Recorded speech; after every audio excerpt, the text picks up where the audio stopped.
இன்றைக்கி காலையில் வந்து கல்யாண முருங்கை வந்து பறிச்சுட்டு வர சொல்லி கேட்டிருந்தேன். அவங்க ஒரு கிளையே ஒடிச்சிட்டு வந்து கொடுத்துட்டாங்க. அது நான் இலைய எல்லாமே ஆஞ்சிக்கிட்டு இதை ஊனி வைங்கன்னு சொல்லி இந்த கட்டையுமே கொடுத்துட்டேன். தண்ணி போகிற பாதையில் ஊனட்டோன்னு சொல்லிட்டு. கல்யாண முருங்கையை பார்த்து கிட்டத்தட்ட 2 வருஷம் ஆயிடுச்சு. இங்கே ஊரில் இருக்கும்போது அடிக்கடி செய்வோம். இப்போ இதெல்லாம் பார்க்குறதே ரொம்ப சிரமமாக இருக்குது.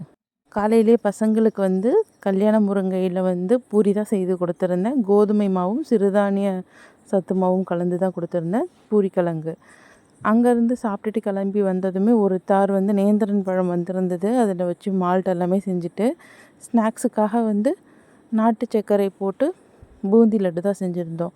இதோட ஃப்ளேவர் பார்த்திங்கன்னா திருப்பதி லட்டு இருக்குள்ள அதே மாதிரியே இருந்தது.